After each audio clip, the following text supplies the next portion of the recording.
الحمد لله الحمد لله الذي أنزل على عبده الكتاب ولم يجعل له عوجا. Louange à celui qui a descendu ce livre, le Coran, sur notre noble messager Mohammed alayhi salatu wassalam, et n'y a point introduit de tortuosité ou d'ambiguïté. لو أنزلنا هذا القرآن على جبل لرأيته خاشعا متصدعا من خشية الله. Allahu Akbar. Si nous avions fait descendre ce Coran, si nous avions descendu ce Coran sur une montagne, Jabal, tu l'aurais vu s'humilier, se fendre par crainte d'Allah subhanahu wa ta'ala. وَنُنَزِّلُ مِنَ الْقُرْآنِ مَا هُوَ شِفَاءٌ وَرَحْمَةٌ لِلْمُؤْمِنِينَ. On a certes descendu dans le Coran ce qu'il y a comme guérison pour les croyants, guérison pour les esprits, guérison pour les cœurs, guérison pour les corps. كِتَابٌ أَنزَلْنَاهُ إِلَيْكَ مُبَارَكٌ. Un livre qu'on a descendu sur toi, ô Mohammed, alayhi salatu wassalam, Mubarak, béni. Le Coran, source de bénédiction dans nos vies, dans notre vie d'ici-bas et dans notre au-delà, bi'idhnillah azza wa jal. Ayyuha al-ikhwatu wal-akhawat, regardons quelques instants qu'est-ce que nous avons raté et qu'est-ce qu'on ne cesse de rater quand nous sommes négligents vis-à-vis de notre relation avec Kalamullah azza wa jal. Rapporté par l'imam al-Tirmidhi, le prophète sallallahu alayhi wa sallam nous dit Man qara'a harfan min kitabillah falahu bihi hasana. Celui qui lit une seule lettre du Coran. Pas 5, pas 10, pas 100, une lettre, alif, ba, ta, tha.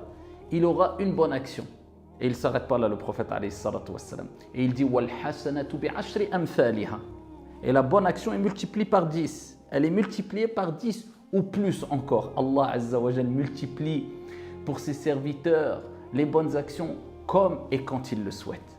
Et il dit la bonne action est multipliée par 10. Donc une lettre apporte 10 bonnes actions. Et il dit alayhi salatu wassalam, et je ne dis pas qu'alif lam mim c'est une lettre, walakin alifun harf, wa lamun harf, wa mim harf. Alif est une lettre, lam est une lettre, et mim est une lettre.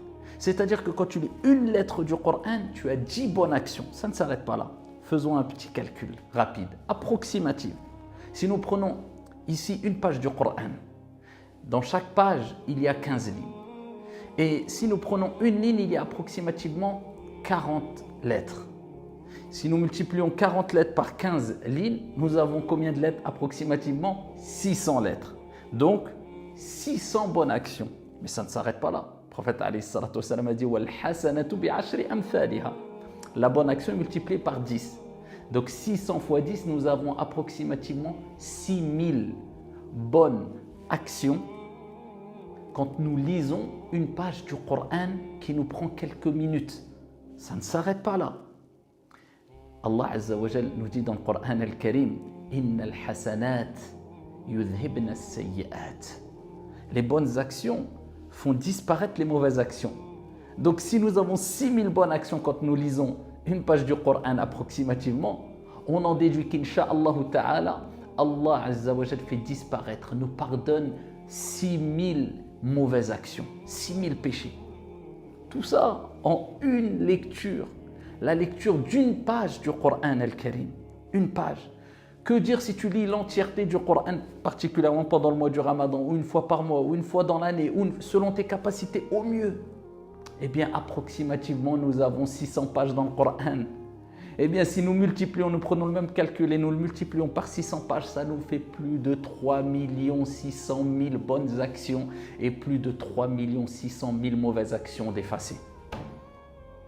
Allah subhanahu wa ta'ala n'est-il pas généreux? Allah Azza wa Jalla ne veut-il pas le bien pour nous toutes et tous? Quelqu'un va nous dire peut-être, mais moi j'ai des difficultés à lire. J'ai appris les lettres, alhamdoulilah, j'ai appris à lire, j'ai appris les bases du tajwid, mais je bégaye, je vais vraiment je lis de manière saccadée, très lentement, très doucement. Abshir, réjouis-toi, il y en a pour tout le monde. Le prophète alayhi salatu wassalam a dit, kama ja'a fi sahih, celui qui lit parfaitement, d'une manière fluide, de manière très aisée, Al-Qur'an est avec les nobles anges. Et celui qui a des difficultés quand il lit le Qur'an, il bégaye un peu, il ralentit, il accélère un peu, mais il a vraiment du mal. Lahu ajran, il a 2 récompenses. Allah subhanahu wa ta'ala ne fait pas perdre la récompense des bienfaisants. Et tu peux être quelqu'un de bienfaisant, quelqu'un de pieux, même si tu n'as pas beaucoup de science. L'application de ce que tu sais, ce que tu connais avec sincérité, conformité. Eh bien, le prophète, il dit, tu as deux récompenses. Une récompense pour la lecture, bien sûr, tu as lu quand même. Et une récompense, et le prophète alayhi salam nous rappelle qu'Allah azza wa jal veut motiver ses serviteurs, les pousse vers le positif, vers ce qu'il y a de meilleur. Il les motive dans les actes d'adoration. La deuxième récompense, parce que tu fais un effort et parce que tu es en train de fournir de plus en plus d'efforts pour atteindre ce degré qui est une récitation parfaite, incha'Allah tabaraka wa ta'ala. Iqra'ul Qur'an, c'est le principal. Lisez le Qur'an. Le prophète alayhi salatu wa salam fi sahih, il nous dit Iqra'ul Qur'an, fa innahu ya'ti yawm al-qiyamah shafi'an li ashabih. Lisez le Qur'an. Tu as du mal, principal, lis le Qur'an. Car il viendra au jour de la résurrection, shafi'an li ashabih, comme intercesseur pour les siens. Donc le principal, ce n'est pas de se dire est-ce que j'ai du mal à lire le Qur'an, ou est-ce que je lis fluidement, ou est-ce que Dans tous les cas, il faut lire. Il faut avoir une relation avec le Qur'an al-Karim. Ne te prive pas de tous ces grands bienfaits, ces innombrables bienfaits qu'il y a dans la récitation du Coran, tout en sachant que même en lisant certaines sourates du Coran, il y a des récompenses spécifiques qui sont liées à ça. Le Coran est un trésor inépuisable. Et celui qui préserve la lecture du Coran et qui préserve le Coran dans sa poitrine, Allah le préservera incha'Allah ta'ala. Bal huwa Qur'anun majid fi lawhin mahfouz. Allah subhanahu wa ta'ala, il nous dit, c'est un Coran glorifié qui est auprès d'Allah dans une tablette préservée, protégée. Et celui qui préserve le Coran dans sa poitrine, il préserve ce qui a été préservé par Allah subhanahu wa ta'ala, et on espère à travers cela qu'il soit préservé par Allah subhanahu wa ta'ala, car Allah jalla wa ala préservera son livre et préservera ceux qui préservent le livre d'Allah subhanahu wa ta'ala. Ihfaz al-Qur'an, apprends le Coran, lis le Coran, écoute le Coran, médite le Coran, vis avec le Coran. Ainsi tu gagneras incha'Allah la préservation d'Allah subhanahu wa ta'ala, la bénédiction dans ta vie, et ce sera une guérison pour ton esprit, pour ton cœur, pour ta poitrine, ainsi que pour ton corps. Wallahu a'lam, wassalamu alaikum.